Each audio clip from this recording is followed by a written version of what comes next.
Welcome to Innovate, Disrupt, or Die, the podcast where innovation isn't just an ideal, it's a way of life. I'm your host and creator of the Innovate, Disrupt, or Die newsletter, Danny Nathan. Hello, folks. Welcome back to Innovate, Disrupt, or Die, the podcast.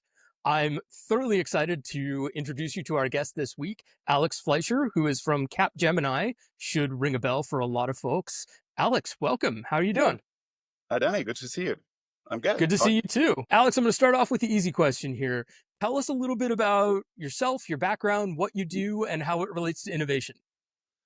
Well, I have a very diverse background. So I started my career around like 12 to 13 years ago in telecommunications, actually, back in Germany. So you might recognize that accent here. But I'm an aspiring New Yorker since 5 years now. So I moved over to New York 5 years ago in the middle of the pandemic and then left telco. I didn't do telco anymore. I went into consulting, not Capgemini yet. I did consulting in another company before. And then because of what I did before at Vodafone, that's the company I worked for before in telco in Germany, I kind of like more or less, fell into what I do now with Capgemini. So I'm working for the Applied Innovation Exchange at Capgemini, which is a global platform for innovation. We have over 20 AIEs, that's the abbreviation globally. And I'm part of the New York team where I'm managing our innovation ecosystem and ventures part. So what I do is just think of a partner manager for the cool partners. So I'm managing an ecosystem of emerging tech startups. I work a lot with venture capital firms, incubators, accelerators, sometimes universities, if our clients are interested in more like a scientific approach to things, and our in-house capabilities as well. It's all about like bringing the best innovation capabilities to our clients, depending on what the client wants to do. Awesome. So this is part of why I was so excited to chat with you, Alex, because innovation is built into the kind of ethos of what you're doing today. Tell me a little bit about what the Applied Innovation Exchange does and how it helps to bring innovation. And I'll use it loosely. We'll get into the specifics of it in a minute here. But how does the AIE bring innovation to bear and help large companies? By the way, I'm really excited about to talk to you about like what innovation actually means and so on. What the differences are. Some people see it the one way, other people see it the other way. But let me explain to you how the Applied Innovation Exchange does it. So we have something called the Applied Innovation Framework, and we try to bring innovation like slowly but steadily into our clients' innovation journeys. So we typically start in the very beginning. We call this discover. This can be a phase, this can be workshops, where we really just bring those innovation stakeholders that I just mentioned, the ecosystem essentially into conversations with our clients, or we do it in-house. We talk about what does the client actually need. And the idea is to go out of this discover phase with a cliffhanger, essentially, with prioritized use cases that the client wants to work on, either with our own capabilities or with one of our ecosystem partners. And then we go on the next phase, which is devise. That's the classic, prototyping, proof of concept creation and stuff like that. So we provide the platform essentially to test the solutions in a safe environment, especially when it comes to, big corporations. In the beginning, they are all like, yeah, let's work with startups, let's do emerging technologies and work on some fancy things with startups because we are cool now, and then they realize, it could be a little bit difficult to do this because stuff is risky, you never know, and they're so fast moving, we're slower. That's a little bit what you touched on in the beginning already, the difference between corporates and startups and so on. And we are kind of like the middleman here, where we try to balance both sides out to hopefully get to a point where we deploy. That's the next phase of the solution, either with the ecosystem partner or without, so that the client hopefully gets exactly what they were looking for in the beginning of the conversations in the discover phase. Got it. So, Alex, I have this vision in my head that your direct clients are generally larger companies who are looking for the benefit of working with more cutting edge startups. Am I correct in that? Absolutely correct. Yeah. So most of our clients are around Fortune 1000.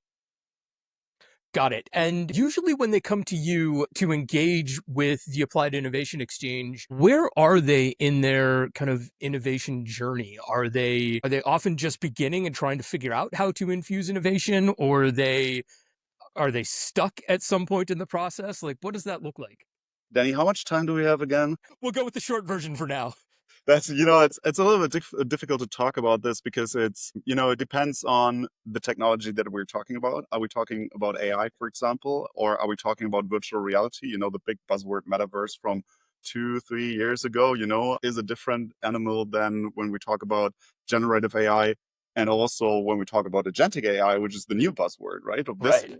And then also when you look at the different industries, we are talking to clients, big clients in different industries from um, name whatever, financial services, banking clients, insurance clients, but also to consumer products, retail clients, and so on, travel, hospitality, all these kind of things. So it's very difficult to really tell where we start the journey. But maybe that's an answer too. It depends on the client and the industry and the technology where they stand at the moment. I would say if I try to generalize it a little bit, the more traditional industries, so speaking of banking and insurance, Mhm.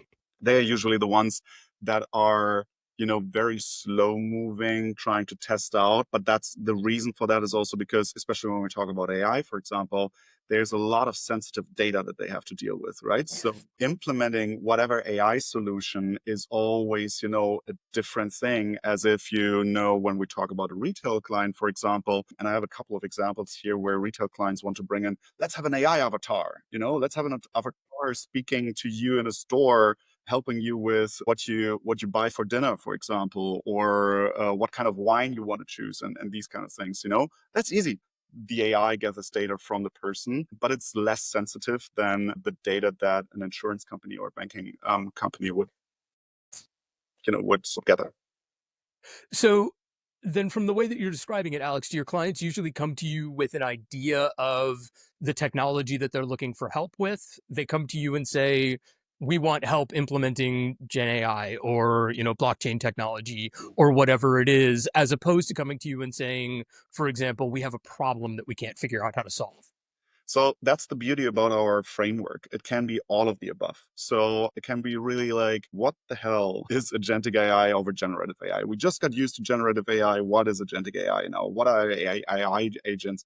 How does that fit into this whole conversation and so on? So it can be this. It can be also something like we have a very specific problem when the metaverse was called out by Mhm. Mark Zuckerberg a couple of years ago.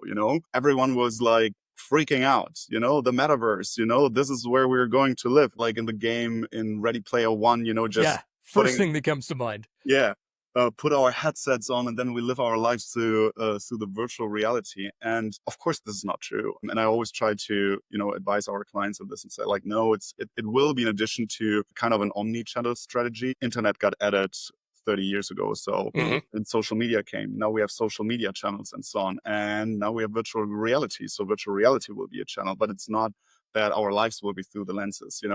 But we had a lot of clients that had a good understanding, probably because they were gamers as kids or so. They did, they could relate a lot better to virtual reality versus generative AI and agentic AI, for example. And we're like, okay, so we do understand what this whole thing is about. And since Mark Zuckerberg calls out the metaverse now, let's think about how we can use this. And most of them were like, we have this idea.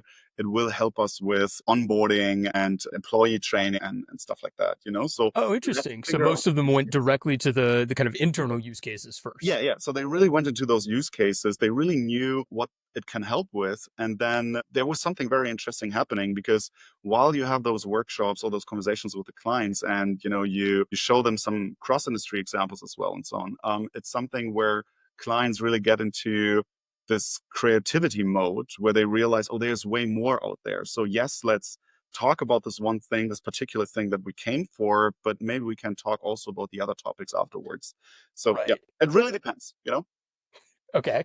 Gotcha. Alex, how does the Applied Innovation Exchange and your role and team fit into the larger effort at Capgemini? Are you demonstrative of the work that happens within the walls at Capgemini, or are you unique? We're pretty unique in what we do. So what I usually try to explain is we're a little bit the Tinder of Capgemini. We're the matchmaker between the innovation ecosystem and our corporate clients, right? So, and that's something that no one can do like we do it because, we're managing globally, I believe, over 6,000 startups. When we just talk about startups, out of which in North America, I think we manage around like 15 to 20% of those startups already. So it's like quite Okay. big in North America. I mean, it's clear because we have San Francisco and New York as the main innovation hubs, especially when it comes to startup innovations and so on. So this is where innovation is made, right? So this is where it comes from. And I also always say that aside from being Tinder of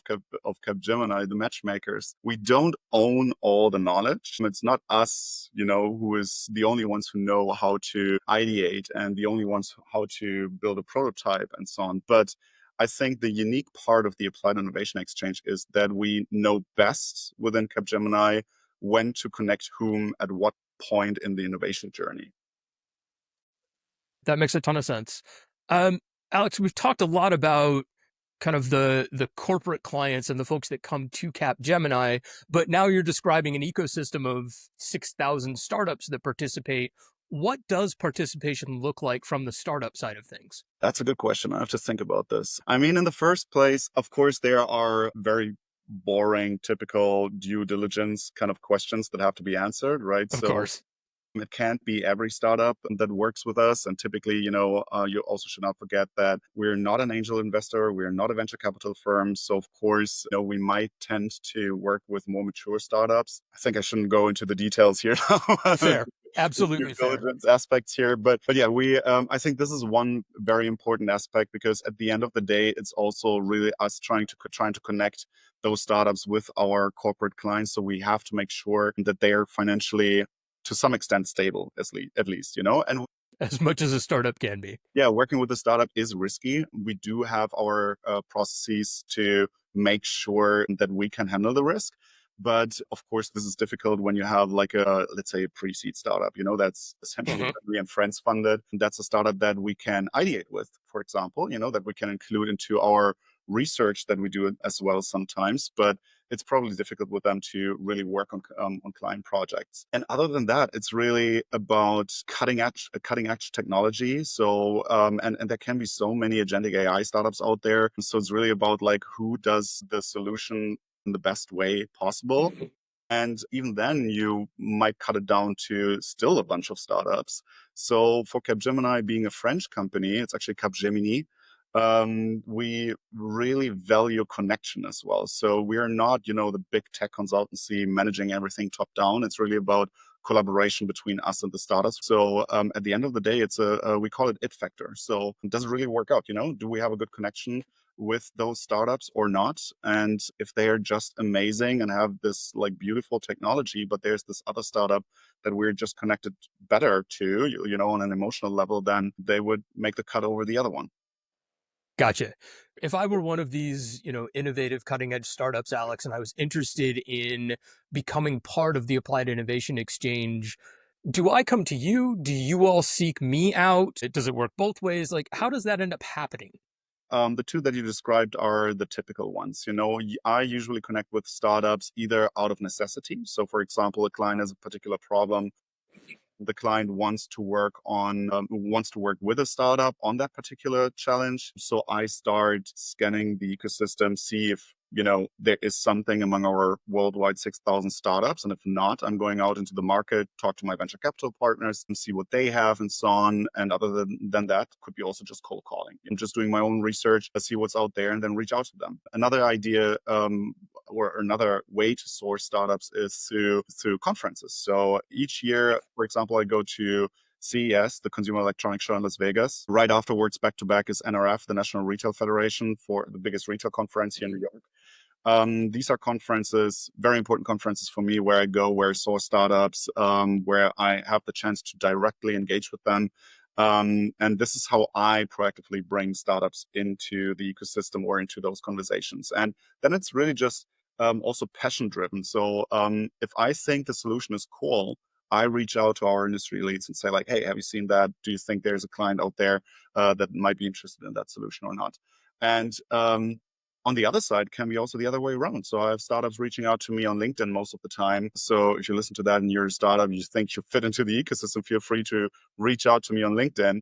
And then we just have a conversation from there. If the solution is cool, more than happy to listen to a quick pitch, see if it works. And then we just go from there and see if there's a necessity around our clients. And last but not least, and that's, I think, something that really also explains why we're called Applied Innovation Exchange, is we have a demo corner essentially in the office. So what we do is we host demos from startups that have a, let's say, demo-able product, so to say, Sure. that you can bring into our office. Some of them are there forever. Others say we just want to host it for like 3 months or so. And then we have a chance to show this to our clients. And this is, I think, particularly interesting because sometimes you have conversations with clients about a whole different topic. And then you just walk them by in this demo corner and you show them the cool stuff that is out there. And then you're like, oh, this is cool. We just talked about agentic AI, but now I see a holographic solution in your office. Maybe we should talk about this, and maybe we can talk about how we can bring an AI agent on a holographic solution or so. So the demo corner is not a demo day moment or I'm going to step in for an hour and show you. It's like the store shelf. Exactly. It's the innovation shopping opportunity. I mean, aren't you based out of New York? You can stop by in our office and I show you. I would love to. Absolutely. That sounds exciting. Awesome. Alex, you said something a moment ago that kind of caught my ear. You mentioned encouraging companies who are interested in innovation to look at startups to partner with. What is the ethos behind that? Like, what is the thought process behind a large company coming to you and saying, we need innovation or we need to be better at innovation? How do you get from there to immediately, well, you should talk to X startup, for example? As you all play this sort of middleman or broker there, you are in essence sort of putting a line in the sand and saying, we believe that this is one of the best ways for innovation to come to life. And I'm curious what drives that sort of belief or that activation. So I think one of our our mandate essentially is to position Capgemini as innovation leaders, and this is something that we can do very well with those niche solutions, right? I mean, we're an innovative company ourselves. We have our own AI labs. We have our professionals that create AI solutions. We have virtual reality experts as well. So it's not that we try to introduce them only to startups and let them go from there. For us, it's really to show that we have the access to those niche solutions as well, solutions that might be too small for us to scale, where we need those partners. I think this is one aspect. On the other side, it's also really to support startups, not altruistic. It's really, of course, we want to help them as we are one of the biggest system integrators in the world. So especially when you have software-based solutions, startups might not be able to bring their solutions alone to those big clients. When we talk about really, really big clients, they just don't have the resources and capabilities to do so. Working with us helps them on a very solid basis to implement those solutions, especially when it's software based. So are you leaning in on the startup side as well to help them achieve whatever scale is necessary to deploy into your corporate partners? The short answer is yes. Yeah, we leave it like that. Yes. That's totally fine, but I can immediately see where the benefit would be for the startups as part of the ecosystem in addition to the value brought to the corporate clients. All right, Alex, you hinted at this a few minutes ago. Let's just go straight at it. How do you define innovation? What does it mean to you? Okay, so that's a really broad topic. I think we can write books about that. Yes, and many people have. Yeah, so I think it's first and foremost something about mindset here. It's about being curious, being willing to experiment, learn from failure, the typical things. And then really, I think this is the most important thing, really being able to connect the dots. It's not so much about technology. It's really about like maybe even connect existing ideas and find a necessity here. So, and this is also why for me, innovation is not always really a linear process. It's quite the opposite, actually. It's almost then I want to say like an opportunistic approach where you do the right thing at the right time or where something happens in the right moment. That's why, in my opinion, it also really involves an element of serendipity. I was just about to say it sounds like serendipity Yeah, is a really. It's like huge part really of what you're describing. yeah, it's really those unexpected connections or how would you call it, like chance encounters or something, that spark a new idea for a different way of looking at things and so on. So yeah, it's about being open to these unexpected sparks and having really the curiosity to explore where this might lead. Alex, there's a couple of things that I want to hit on out of that. Right. One, you've described yourself as sort of the Tinder for corporates and startups. And as you're describing the moment of serendipity and the role that serendipity can play in innovation, I'm envisioning you sort of sitting in your office, kind of flipping Tinder style through your phone, but playing literal matchmaker between your corporate clients and your startups, all of which is to say, I can imagine that with a Rolodex of 6,000 startups and however many corporate clients, that your ability to, I guess, foster serendipity or to be the shaman for serendipity and kind of ushering it through are then increased. And it's part of why it's so important for you to remain aware of what's going on. Yeah, I've never seen me that way. Very interesting picture of me being in the office and doing my work. No, but Perfect. what just came to my mind, I mean, there's speaking of serendipity and so on, do you know the like two of the most, I mean, maybe we just go into one, but there are two of the most prominent innovations out there, especially like in the pharma industry, essentially, that just happened through serendipity. Which are you describing? It sounds like you have a couple in mind. So yeah, I do. There's actually two very famous ones that always come up. You know, when you talk about again, you know, when you have this conversation about innovation, what does innovation mean to someone? I always come up with this idea of serendipity, and one of the most prominent examples is penicillin, because it was not actively invented; it just happened by accident. Because Right. it was Alexander Fleming back then who I think it was in the 1920s or something like this. He let the petri dish just stay there, and then he realized that the area around the mold that he had in his petri dish was clear of bacteria. And this accidental observation led to the ultimate groundbreaking discovery of penicillin, which is now the most or one of the most effective antibiotics, or at least was one of the first most effective Right. antibiotics, right? Right. Right. That leads perfectly to my next question, Alex. As you were describing what happens within the walls of your organization to help that serendipity along, what you were really describing in my mind is what I refer to as a culture of innovation. The opportunity to experiment, the ability to fail without fear of repercussions. How do you all go about cultivating that type of culture internally to ensure that the moments of serendipity are allowed to happen? Yeah. Um, So I think there's a very important aspect within Capgemini that I believe a lot of our clients can learn from as well, because I do believe that a lot of companies out there do this not quite in the right way. And this is really adopting the culture of being able to fail, you know, and Yes. it sounds like something, you know, yeah, we've heard that so many times, you know, being able to fail is very important and so on. But let's be honest about this. When someone fails in a company and you keep failing because you're trying to be innovative, you're trying something out and it doesn't bring the immediate return on investment for the company, what happens next? You know, Right. you either get fired or the whole unit gets shut down because it doesn't bring the value that you want in the short term, because most of the big corporations are more focused on the short term effects than what innovation actually needs, which is the long term view on it, right? So Yes. I do think, and this is something that where I believe to your question, that's something that Capgemini does very well, because we do have the freedom. And also because we have this culture of being innovative. And also we have the executive support from it. It doesn't help to just have an innovation lab in a company. You know, you need to have the executive support where you're really backed not only financially but also like quite mentally, you know, just be, Yes. you know, really have that senior leadership, this executive leadership out there that knows like, yeah, they keep failing but we want them to fail so that the rest of us can be great. Yes.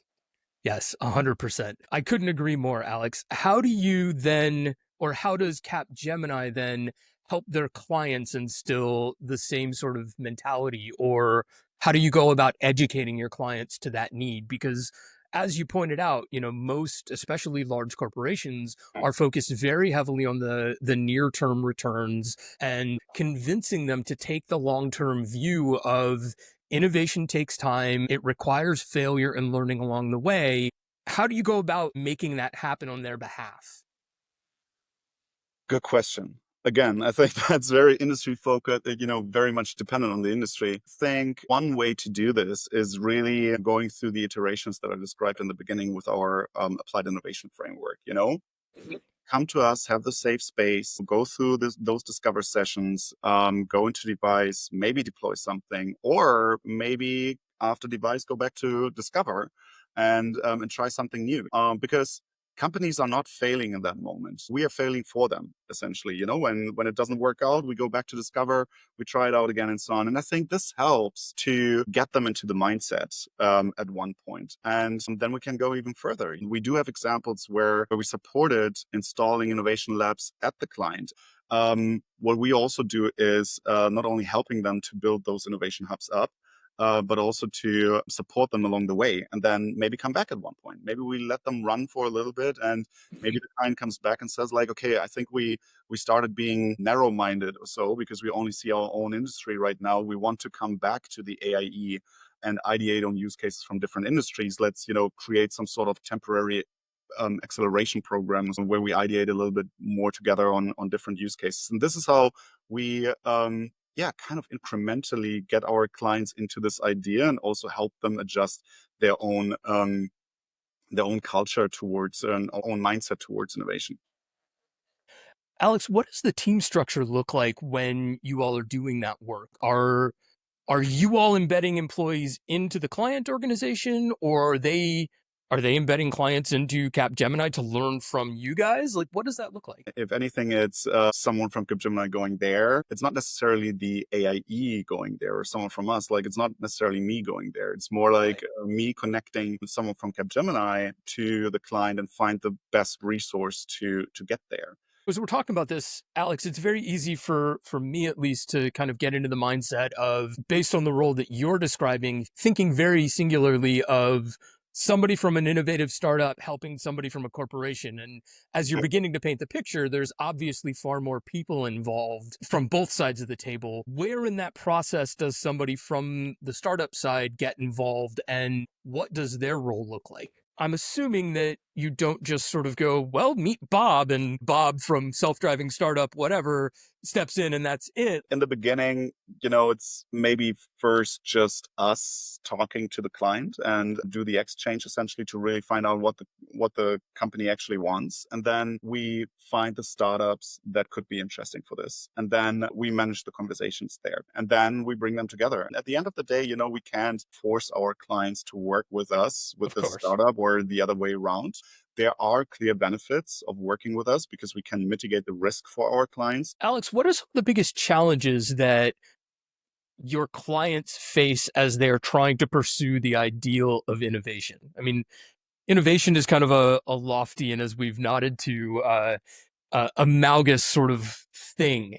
And when clients come to you, I can only imagine that there is education involved and that their understanding of it versus your understanding may differ. So, what are some of the challenges that you encounter as you're helping people innovate? I think the biggest problem is that they all have first conversations in-house for however long, and they get themselves into like a rage mode somehow. It's like being like, yeah, we're innovative. Now we're going to Capgemini. And then they realize like, oh, there's a lot of homework that we have to do. And I think this is, you know, getting their feet back on the ground is one of the biggest challenges that we have with them.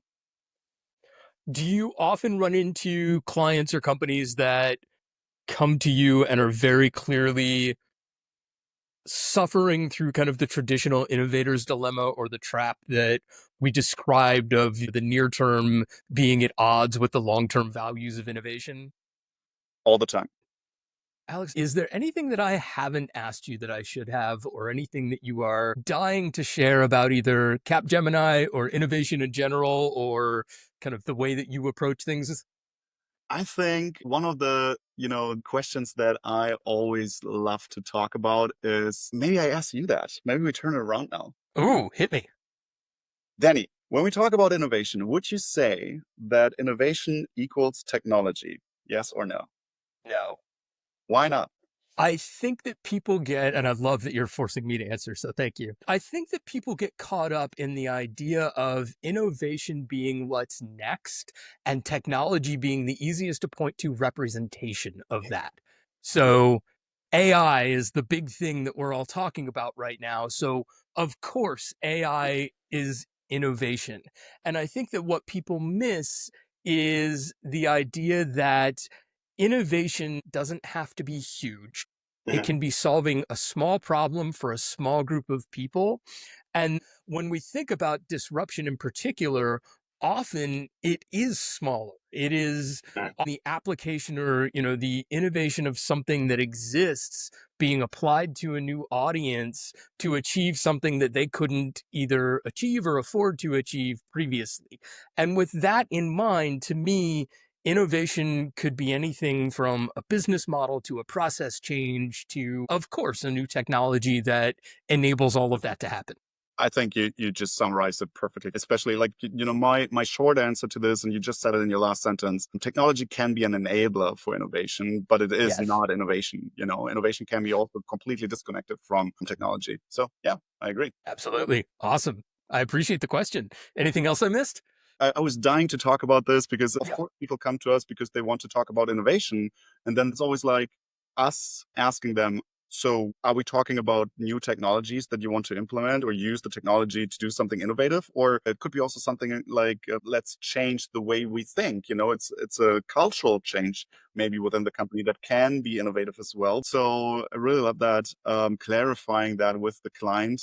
What do you actually want when you come in here? You want to be innovative? Are you talking about Yes. technology, or what are you actually talking about? Yes. What does innovation actually mean to you? When you say that, what do you mean by it? Because it may or may not be the same thing that I mean by it or that I hear. Yeah. Yeah. So I get that entirely. Alex, do you have any favorite innovation resources? So books, podcasts, newsletters, websites, like where do you go to keep up with the world of innovation at large?